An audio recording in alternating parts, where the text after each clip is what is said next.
I used to be that student, the top of the class, perfect grades, spotless record, the kind of model child parents whispered about with envy. People thought I had it all: talent, brains, manners, the whole picture. But on the very last day of my life, I realized something terrifying.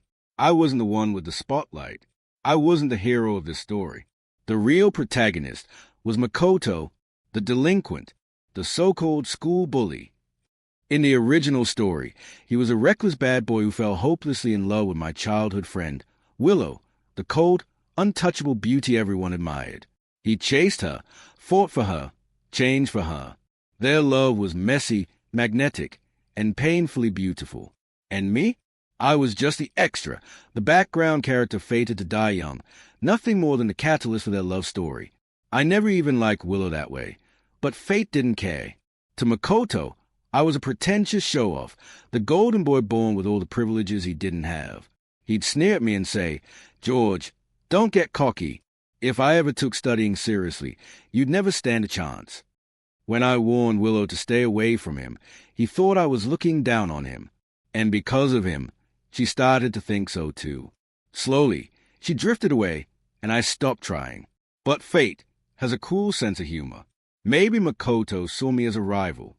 Maybe I really was standing in the way of his character development. Or maybe I was just destined to be a stepping stone in his perfect redemption arc.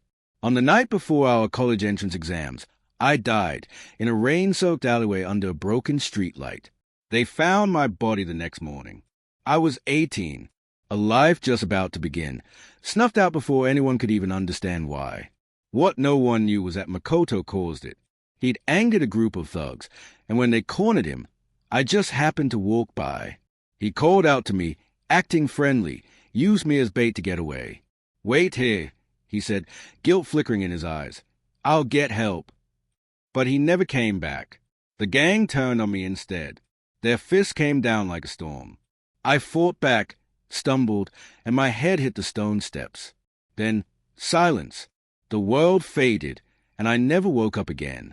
After I died, I watched everything, unseen, unheard. I watched my mother collapse at my funeral. I watched Makoto, standing before my grave, his arm wrapped protectively around my sister's shoulders. He whispered that he was sorry, that he was a coward. And somehow, my death became the turning point of his story. He cut ties with the gangs, quit smoking, drinking, gambling, scrubbed off his tattoos, dyed his green hair back to black. With Willow's help, he started studying, seriously this time. And just like that, Makoto, the once notorious bully, became a legend, the boy who rose from the gutter to the top 5 in the entire school, the one everyone rooted for. He got his redemption arc. He got his love story. And I became nothing more than the ghost who made it all possible. Under Makoto's dazzling halo, my death slowly faded from everyone's memory. What he gained with ease, the fame, the sympathy, the admiration, was something the rest of us spent 12 long years chasing. After the college entrance exams, Makoto and Willow both got into the same prestigious university. They became that perfect couple everyone adored, smart, beautiful, inseparable, the kind of pair that made people believe in fate. My parents, crushed by grief, moved away. They only came back once a year, on my death anniversary, to visit the grave of the son they'd lost too soon. And every year, without fail, Makoto sent them expensive gifts and health supplements, trying to quiet the guilt that probably kept him awake at night. Then came the year Willow graduated. The thugs who had killed me were finally caught, and the truth of my death came to light. Willow couldn't accept what Makoto had done, but she couldn't leave him either. Love, as always, forgives what it shouldn't. And while all that unfolded, my little sister Alicia, who'd been spending more and more time around Makoto, fell for him too. When she found out the truth, she broke. She couldn't face him. So she fled overseas, chasing distance instead of closure. On campus, when Willow finally lost faith in him, Makoto crumbled. He fell to his knees before her, slapping his own face, crying, "Willow, I know it's all my fault, but I was scared." I passed out that night. By the time I woke up, George was gone. The guys said if he hadn't fought back, he'd still be alive. And just like that, With a few trembling words, he shifted all the blame onto me, because the dead can't defend themselves. After Alicia left, my parents stormed into his university, demanding justice, demanding their son's life mean something. But by then, Makoto had already been accepted back into his rich biological family, the Itos. And with Willow by his side, pleading for mercy, my parents' anger was nothing but noise. They left the campus defeated, two broken people walking away from a world that had already forgotten their child. In the end, Makoto became the heir to a billion-dollar empire. Before graduation, Willow married him, pregnant with twins. They had a boy and a girl, picture perfect, like a family straight out of a magazine. My sister Alicia forgave him too. Eventually, she even sent gifts to their house every year. To them, my death was nothing more than a tragic footnote, a necessary storm before their sunshine. Only my parents remembered. Only they still grieved. And then I woke up. The resentment, the injustice, the regret, all of it came rushing back as I realized where I was. The timeline had reset, dragging me to the exact moment Makoto first laid eyes on Willow. He swaggered into the classroom that morning, the same careless grin plastered across his face. "Willow, want to hang out later? I'll take you somewhere nice." He dropped into the seat beside her, one arm hanging lazily over the back of a chair, the other buried in his pocket. His uniform pants hung so low it was a miracle they stayed up at all. A living contradiction, arrogant, messy, magnetic. Willow frowned. "No need. I'm going to the library with George." Even then, I didn't notice how her tone softened when she said my name. Maybe I didn't want to, because I was still the same idiot, the good kid who thought he could fix everything by lecturing others. Makoto glanced at me, smirking. "So that's your type, huh? What if I started acting like him?" A low whistle. A few laughs. The classroom buzzed with gossiping whispers. Willow's cheeks flushed. She pinched his arm and snapped, "Makoto, don't talk nonsense." But the damage was done. Just a few words from him, and the Ice Queen was already melting. I'd seen enough. I didn't care how he flirted or how she blushed, but I refused to be their punchline. Kicking my chair aside, I grabbed the book from Willow's desk and slammed it against his head. My voice came out cold, controlled. "I used to think you were just uncultured. Now I see you're simply stupid. Watch your mouth. Makoto, some words shouldn't be spoken carelessly. If you two want to flirt, leave me the hell out of it." For the first time, the room fell silent. The reborn me wasn't here to play my old role anymore. What a load of bullshit. That was all I could think as I grabbed my bag, ignored the flicker of shock on Makoto's face, and walked straight out. No hesitation. No backward glance. Just silence and resolve. When I got home, I didn't waste time. I begged my mother to install surveillance cameras outside the house. It wasn't paranoia. It was preparation. Because in my last life, I'd already felt it. That strange hostility Makoto had toward me. The kind that hums in the air when two magnetic poles are forced too close. He hated me, and I hated him right back. He'd taken Willow away from me, or maybe she'd let herself be taken. Either way, it didn't stop there. He had this twisted charm that even pulled my sister, Alicia, into his orbit. And when I tried to stop him, he sent his so-called brothers to smash my windows, literally. My parents thought I was the one acting out, the bad kid running with the wrong crowd. And Makoto? He just stood there, playing the misunderstood delinquent, heaven-spoiled son, while I became the villain in my own home. Fine. If he wanted to play games this time, I'd play too. Let's see how long his luck lasted when I stopped playing nice. And sure enough, the moment I pushed back, the cracks began to show. His gang started hanging around my street, lingering outside our house every evening, tossing stones at the windows like it was sport. But the cameras caught everything, crystal clear. The night they hit my mother and cut her arm, I didn't even hesitate. I called the police. They were old enough to take responsibility, and soon those thugs were sentenced to short-term detention. Makoto lost his right-hand man, and he snapped. He stormed to my building, shouted my name, demanding I come out. His voice echoed up the walls, full of rage and humiliation. "George, just look at this kid," Willow's mother said in a panic, peeking through the window. He looks dangerous. Don't go down there. Aunt Liu had always treated me like her own son, her kindness steady and warm. And yet, I couldn't bring myself to tell her the truth, that the man she saw screaming downstairs was the same one her daughter was already falling for. Because I remembered too well what happened last time. In my previous life, Willow had been hopelessly in love, the kind of love that blinds you to everything else. Even when her parents begged her not to go, she followed Makoto to City C. She sent back money and supplements every few months, but she never came home. Not once. Her parents spent the rest of their lives in silence, staring at the door that would never open again. In the end, Willow didn't just love him. She raised him, fed him, built his world from the ground up. I'd promised Aunt Liu I wouldn't go downstairs, and I kept that promise. But before leaving, I couldn't help myself. How's Willow doing lately? I asked casually. Aunt Liu smiled softly, a hint of confusion in her eyes. She's fine.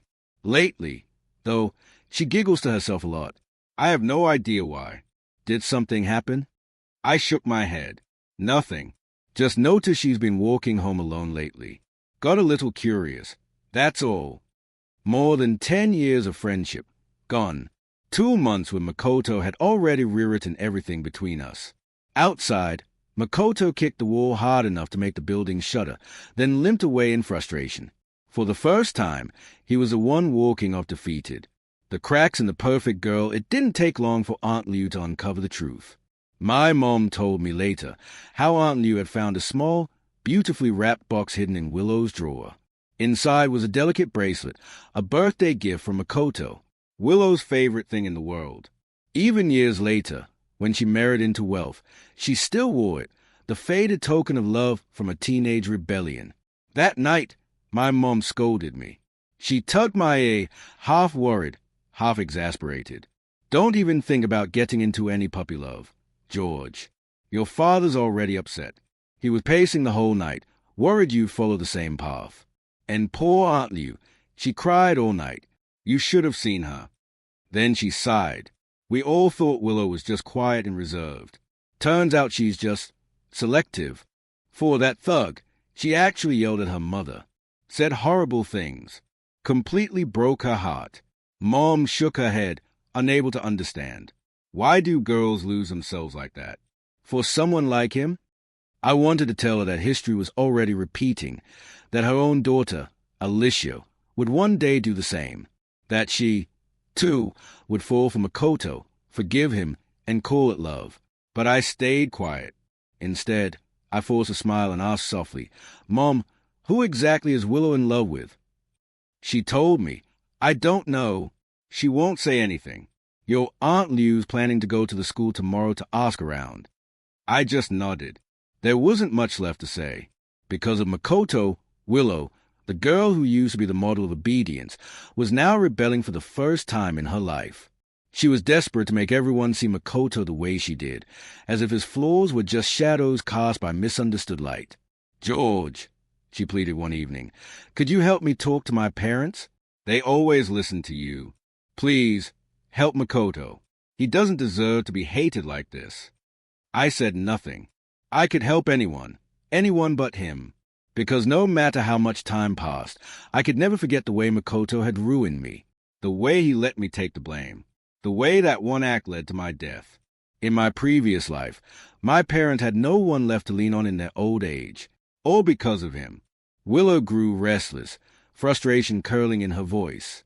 Makoto already told me he didn't know those guys would come to your house. They're locked up now. Why can't you just let it go? I forced a calm smile. Willow, I said quietly, I'm just curious. Why do you like him so much? Enough to turn your back on me, your childhood friend, to defy your parents, to throw away your pride. Why? She turned toward the window, her voice barely above a whisper. When I'm with him, I feel happy, free, like I can breathe for the first time. No one's ever made me feel that way. He's not who you think he is, George. He's just insecure. That's why he acts out. Her eyes softened as she spoke his name, that same look of helpless tenderness that only love could summon. I nodded slowly, pretending to understand. Oh, I see. Then I stood up, my expression darkening. But what if I don't want to speak up for him? Before she could answer, I pushed her gently toward the door. I just don't like him. Simple as that. Who does he think he is? Does everyone have to worship him now? Your mom's right. He's just a thug in nicer clothes. If you can fall for trash like that, maybe you're not much better. And you... My voice cracked with anger. You think you can lecture me? Don't make me laugh. Get out. The door slammed behind her, cutting through the silence like a final goodbye. From that moment on, our friendship was over. Alicia was studying at a private school back then. During the National Day break, she came home, saying she wanted to meet an online friend. In my last life, I hadn't paid attention. But this time, something felt wrong.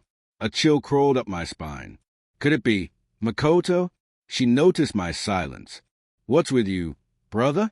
I just got home and you're already acting weird. Did I do something?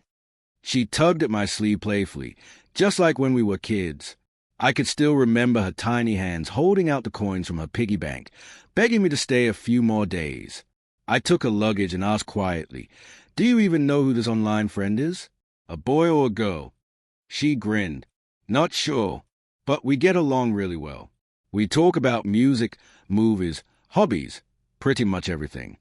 By the second day of her holiday, she went out to meet him. I followed at a distance, heart pounding, and when I saw that familiar leather jacket gleam in the sun, my worst fear was confirmed. Makoto, even though I prepared myself, the sight still hit me like a punch. Alicia, my sister, had fallen for him too. To adults, Makoto was nothing but a reckless troublemaker. But to girls like Willow and Alicia, he was something else. A storm, a thrill, a taste of danger disguised as freedom. He lived on his own terms, wild and unafraid.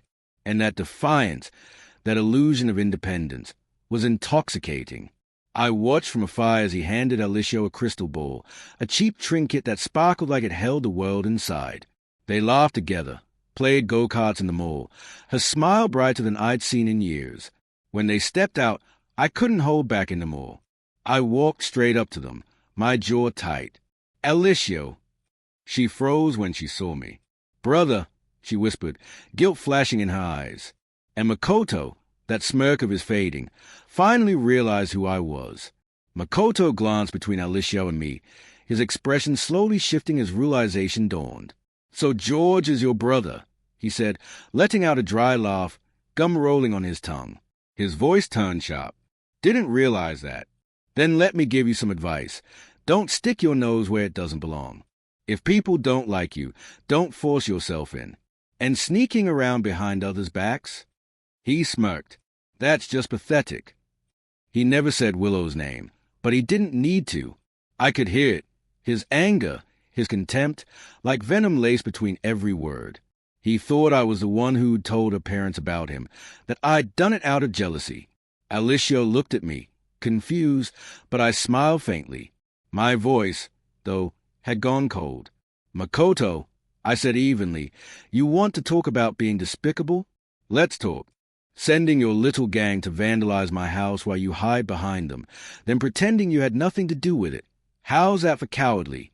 And shameless? You, some spoiled rich kid with every advantage, dragging girls from ordinary families into your mess, making them lie to their parents, sneak out in the middle of the night.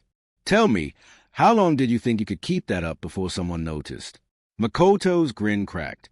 I could see it in his eyes, the fury bubbling just beneath the surface. And that's when I pushed harder. "And as for what you call love," I stepped closer. "You think too highly of yourself. You treat Willow like she's some prize. But to me, she's nothing. I never liked her. You just can't stand the idea that someone doesn't play along with your little fantasy. Pathetic." He snapped, his face twisted, and before I could blink, he lunged at me, grabbing my collar. But I didn't back down. I kicked him hard, sent him sprawling, and pinned him to the ground. My words cut through the chaos like knives. "You think you're special? You're just another spoiled kid pretending to be dangerous." Then, crack, a sudden blow struck the back of my head. A dull, shattering pain exploded through me, and my vision went dark. I hit the ground hard, gasping for air. When my eyes finally focused, I saw Alicia's crystal ball shattered beside me, glass and glitter scattered like broken dreams. Alicia's hands were trembling as she reached out. Brother, I didn't mean to. It was an accident. Please, let's go to the hospital. Her voice shook, but I said nothing. The silence hung heavy, suffocating. Makoto was doubled over nearby, clutching his stomach and groaning. Alicia stood frozen, tears brimming but unable to fall. I forced myself up, every breath burning in my chest. Alicia, I said quietly, each word scraping its way out. Since you like him so much, then fine. Make him your brother, or your lover, whatever you want. From this moment on, I don't have a sister. I reached into my pocket, pulled out the crumpled 5 yuan bill she'd once given me as a child, and tossed it to the ground. Then I turned away and walked off without looking back. By the time Alicia had dragged Makoto home, I was already in the hospital. The injury wasn't serious, but it was enough to keep me confined for weeks. My father's disappointment was crushing. He nearly threw Alicia out that night. When school started again, she came to see me. Her eyes were red, her voice small. Brother, I'm sorry. Please, just forgive me this once. I wanted to say something, anything, but memories from my previous life came flooding back.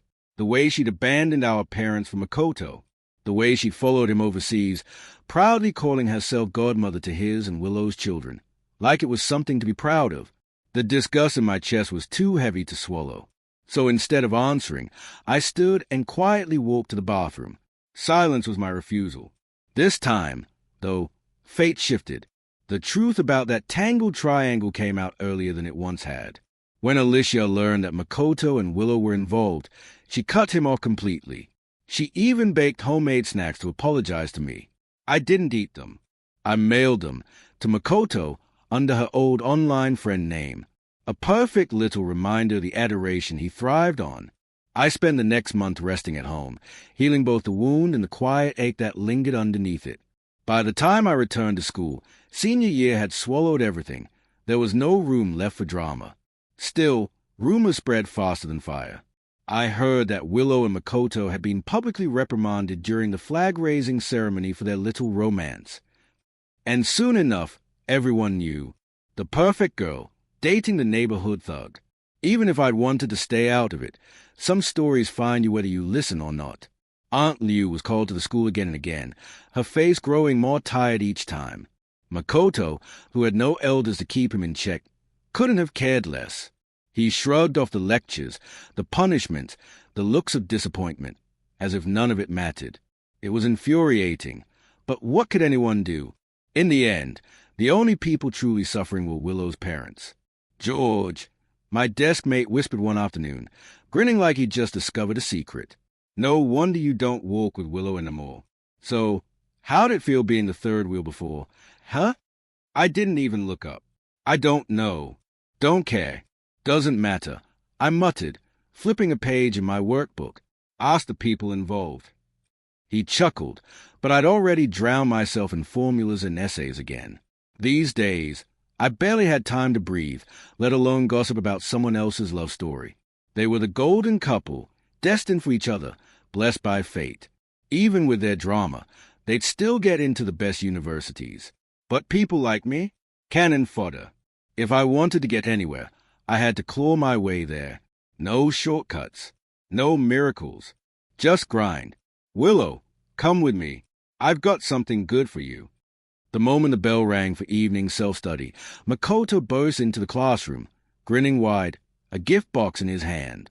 He didn't even wait for her answer, just grabbed her wrist and dragged her out. A few curious classmates slipped out after them, whispering and giggling. But when they came back, no one would say what they saw. Their silence only made the rumors thicker. On the bus a few days later, Makoto couldn't resist showing off. Whether by accident or on purpose, he kept teasing Willow right in front of me. Her cheeks flushed crimson as she told him to stop, but he only grinned wider. When an old man stepped onto the bus, I stood up immediately.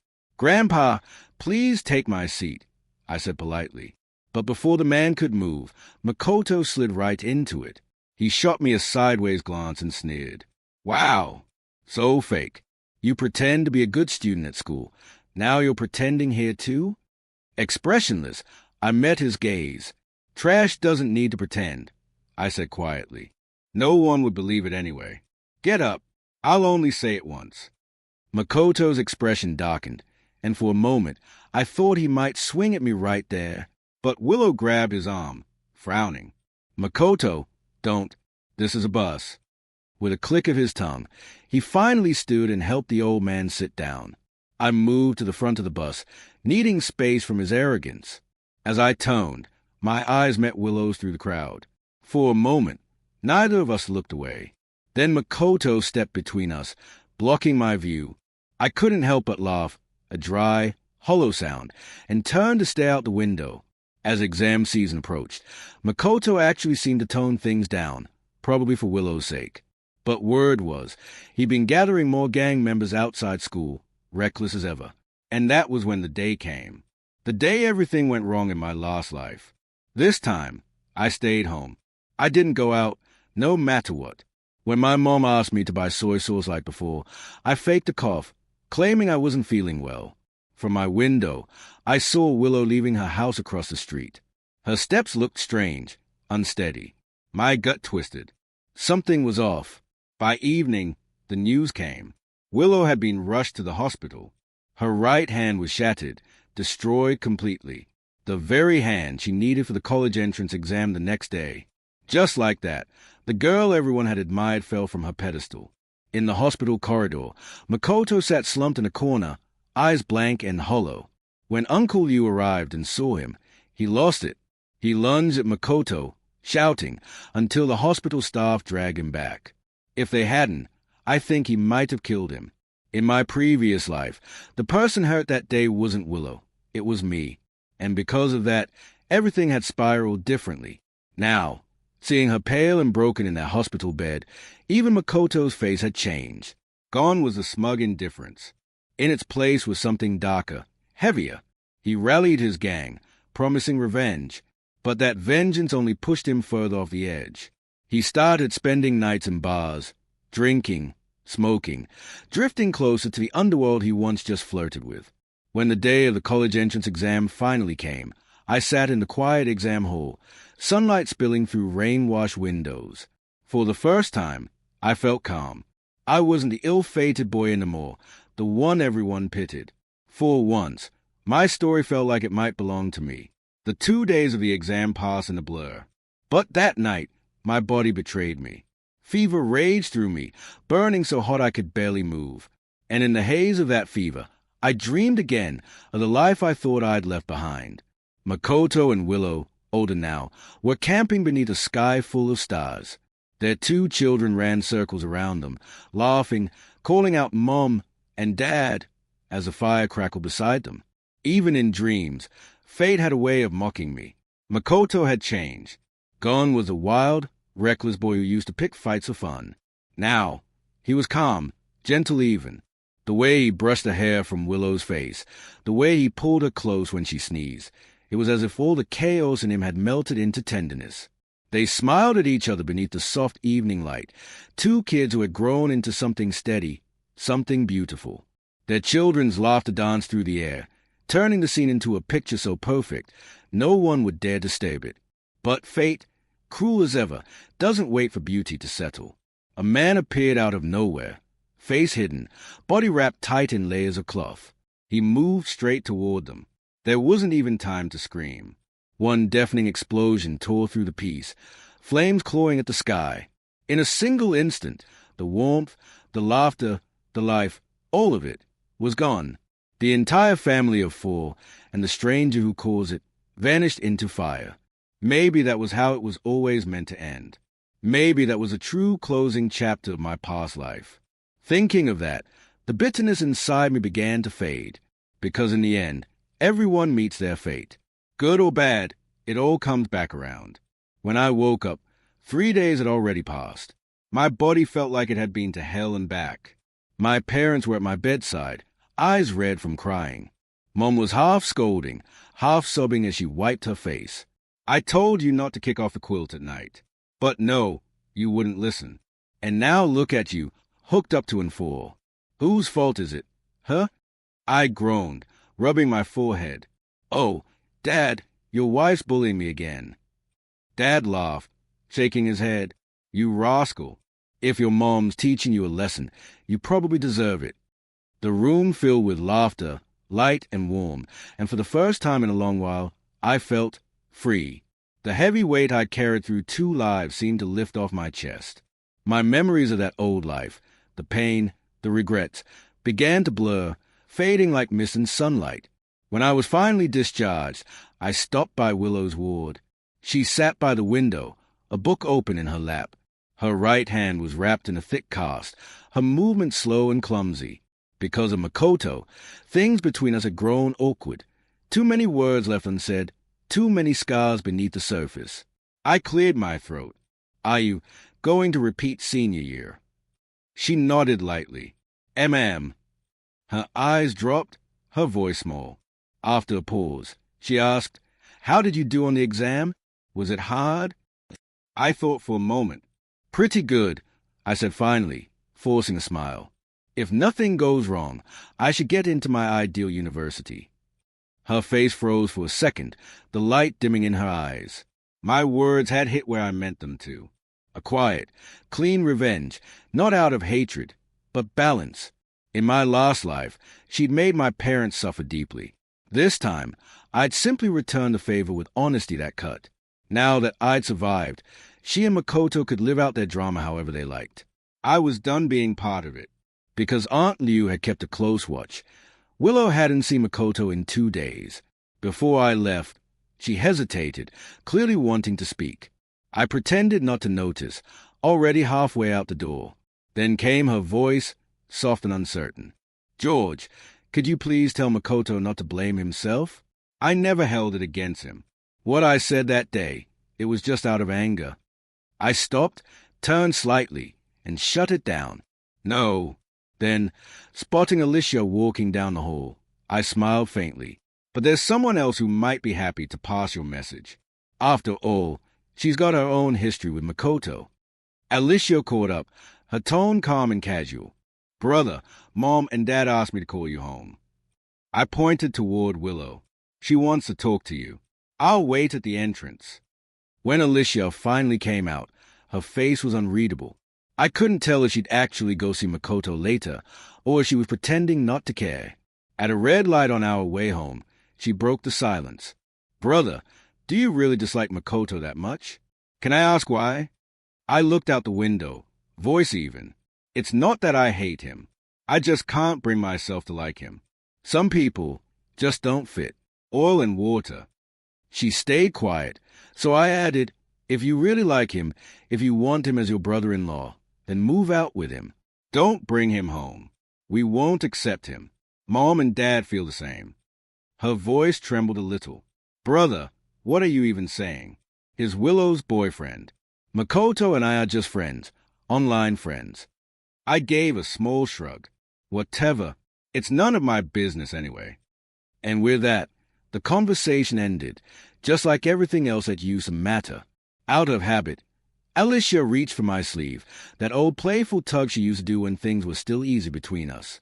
But this time, I stepped back. She froze for a second, her hand hanging awkwardly in the air before she sighed and dropped it. Neither of us said anything after that. Some silences are too heavy to break.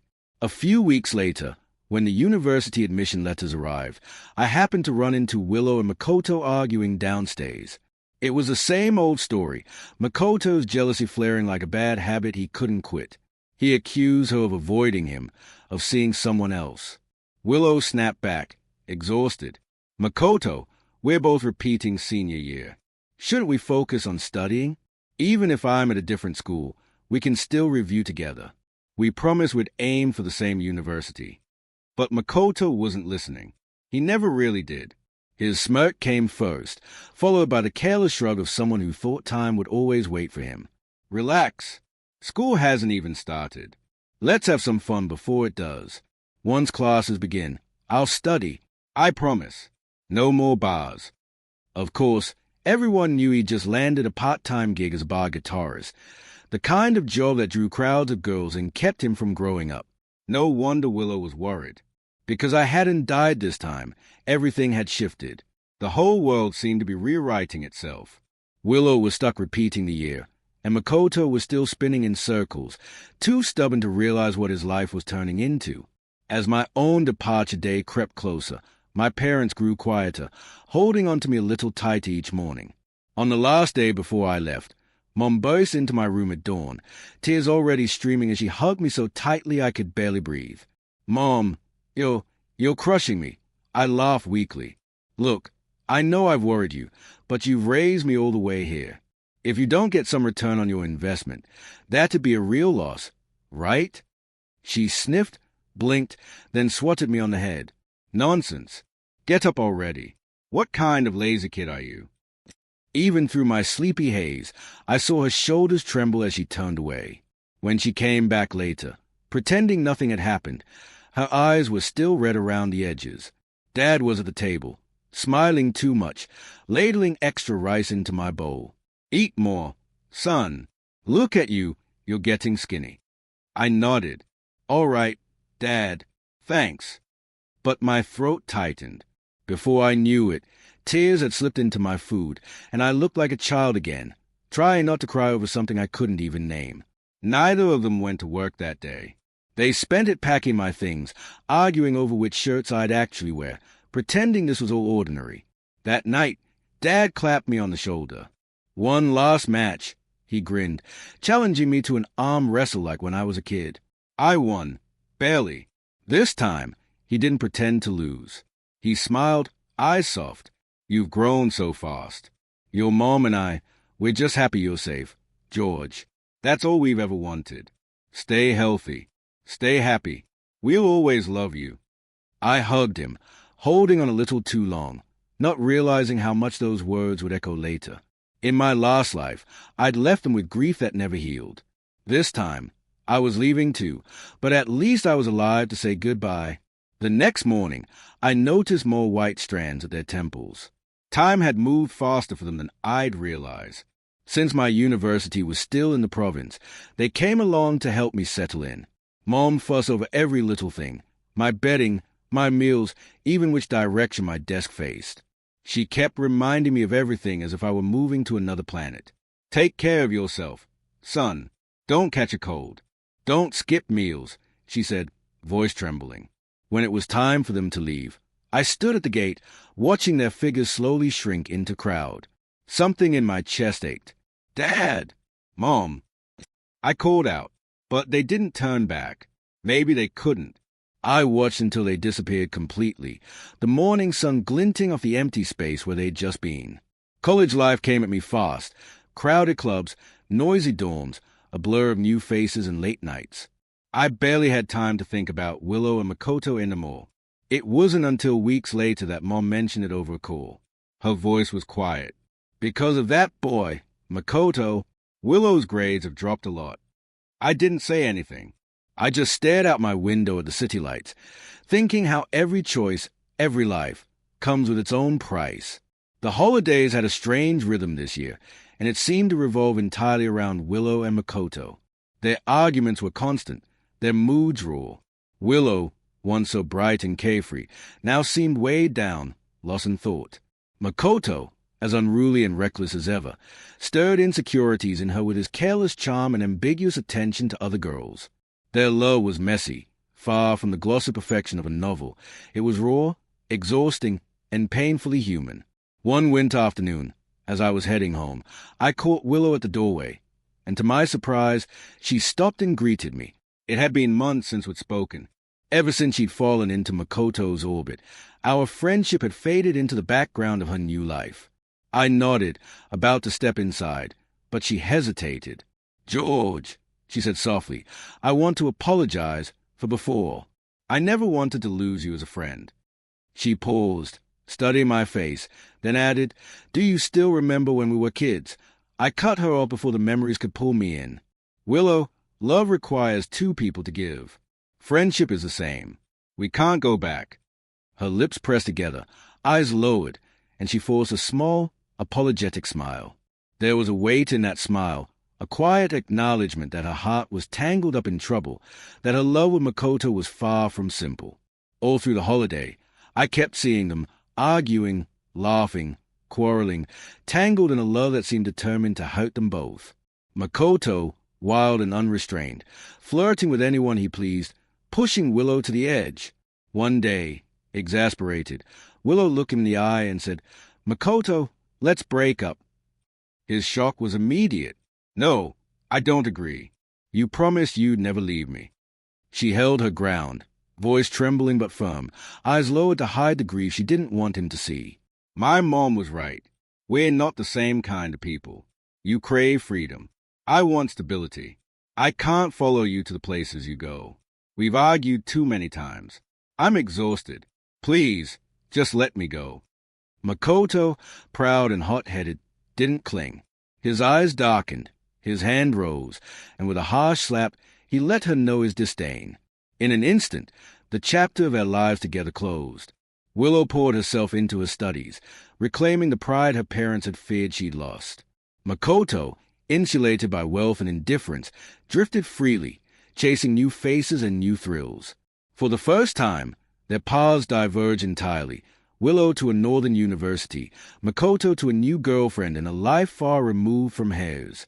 By the time I reached my senior year of college, I was wrestling with my own future, wondering which path to take after graduation.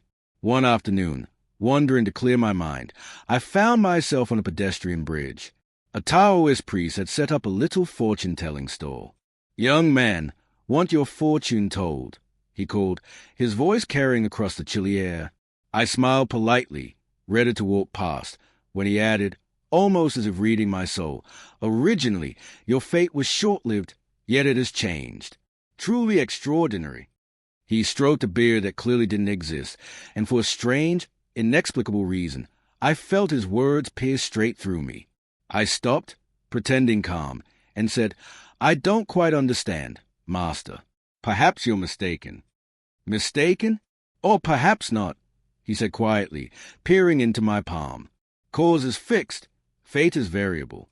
You should have died at 18, but someone, using a lifetime's worth of good karma, gave you a second chance. One chance to rewrite your destiny." And in that moment, I knew this wasn't just a whim of fate. I hadn't been reborn out of pity. Life had given me a rare gift, a chance to reclaim what had been lost. Around me, the world continued its endless motion, but I understood something profound. Parents, out of love, plan deeply for their children. From the moment of birth, their love flows endlessly, shaping destinies in ways only time can reveal. The Taoist priest's words lingered in my mind long after he disappeared down the street. "Young man, cherish the little time left of your bond with them," he had said, patting my shoulder with a sigh before vanishing into the crowd. And suddenly, I remembered that strange morning before leaving for university. My parents had seemed almost different, not strange in a lifeless way, but like they were the parent from my previous life, stepping forward one last time to see me, to hold me close before fate pulled us apart again. Thinking back, everything clicked. All the doubts, the fear, the lingering bitterness, they were never really theirs. It was all because of me. I smiled bitterly at the thought. After graduation, I chose to come home. I found a job that allowed me time to be with my parents, to sit with them, talk with them, laugh with them. They pretended not to notice, pretending annoyance at my constant presence, but I knew, deep down, that they were happy, truly happy. At 26, I proposed to Anna, a junior from my university I'd been dating for 3 years. We bought a house just across the street from my parents, the perfect little life. By then, Alicia had already been expelled from school, her failure leaving her away from us for a long time. When Willow's wedding invitation arrived, Anna was 5 months pregnant. Willow had married someone else, a colleague, steady and loving. At the wedding, she was radiant, elegant, confident, every inch the woman people admired. The groom's eyes were full of warmth and love for her, and for a fleeting moment, I felt a pang remembering what could have been. Makoto, the man she had once loved as though the world depended on it, was already a memory, a shadow of the past. In the years that followed, Makoto had faded from sight. No one had nurtured him, no one had elevated him as before. The Ito family had a new head, and he had no place in that world anymore. I heard whispers of him borrowing from loan sharks, failing in business, sinking into the underworld, addicted to drugs, a life lost, completely off course, a road with no return. Years passed, and life settled into a quieter rhythm. When little Tom turned 3, my parents' health began to wane. Just as the Taoist priest had predicted, their bodies showed the wear time.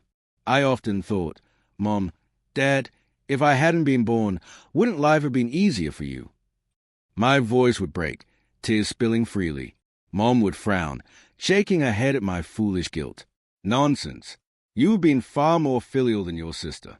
Without you, she would have driven us to our graves. Her eyes softened, reflecting the years of love and care. We used to worry so much about you, but seeing you and Anna now, we can finally feel at ease. Just fix that temper of yours. Don't bully her. I could only roll my eyes, rubbing my forehead helplessly. Mom, Anna only pretended to be pitiful in front of you on purpose. How could I ever bully her? She laughed, a sound that carried warmth through the room. I know. Stop talking nonsense. George, your dad and I have never regretted bringing you into this world. We love you very much. And in that moment, I knew it was true. Deep down, I had always known it. Companionship, presence, these were the longest-lasting confessions of love, and I stayed by their side, cherishing every ordinary, precious day. Years later, Willow's life intersected with Makoto's again, but in a way neither of them could have imagined. While shopping with her husband, Martin, Makoto appeared out of nowhere. His eyes, once full of charm and recklessness, now burned red with longing and confusion. He rushed to Willow, ignoring Martin completely. Willow, you promised you'd marry me. How could you become someone else's wife? What about me? Our children? Willow turned sharply, her face a mixture of anger and disbelief. What nonsense are you spouting? We broke up 10 years ago. Don't talk rubbish.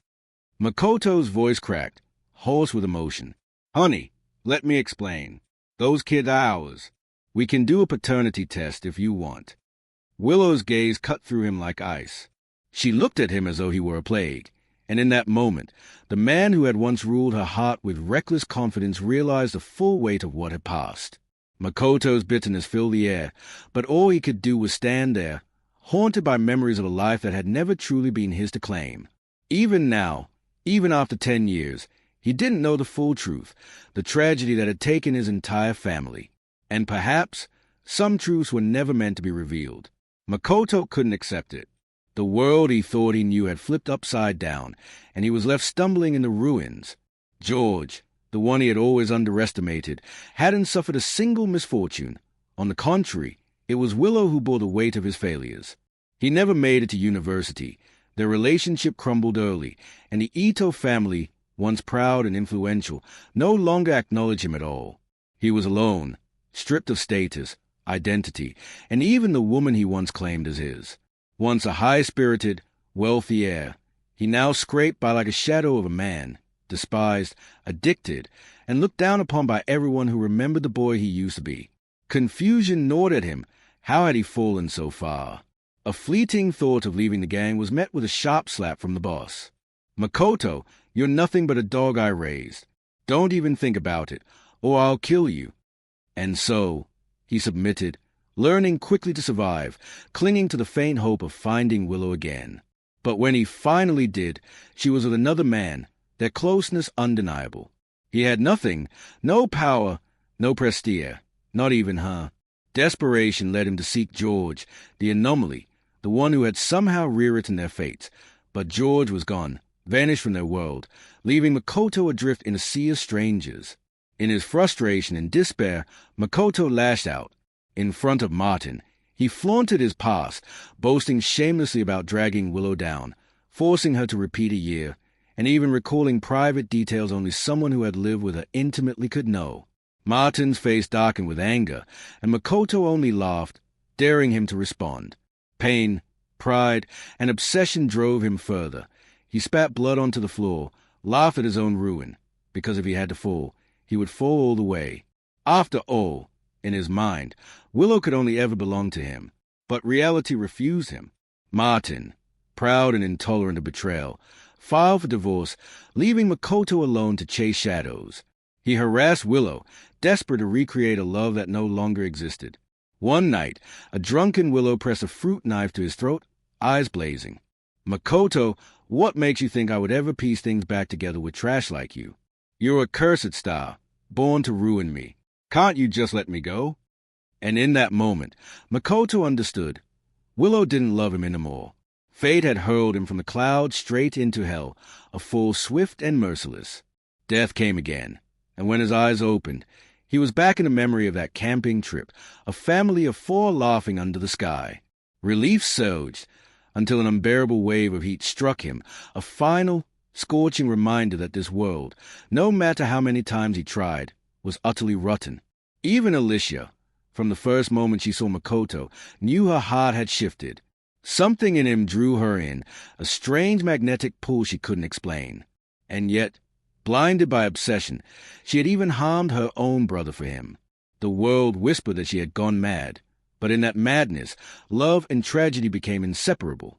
Her parents were furious enough that they almost drove her out of the house. Alicia insisted it had been just an accident, but no amount of apology could ever patch the rift she had caused. When she returned to school, she forced herself to keep her distance from Makoto. Even when he reached out online, she never responded, a silent boundary she wouldn't cross. Determined to send a message for Willow and to confront her own tangled feelings, Alicia sought Makoto out. But when she saw him again, reckless and roaring down the streets with his gang, chasing thrills and chaos, the fantasy she once held shattered. The infatuation she had felt, so intense, suddenly felt foolish. For a laughable thug like him, she had raised her hand against the one who had always loved her most, George, her brother, who had spoiled her endlessly, always calling her little sister, always bringing her the best he had. And she had repaid him with betrayal. She covered her face, letting tears slip between her fingers. Unable to face her family, she fled far away, a ghost in her own life, rarely returning. When George married, Alicia, still lost in her exile, didn't even learn of it.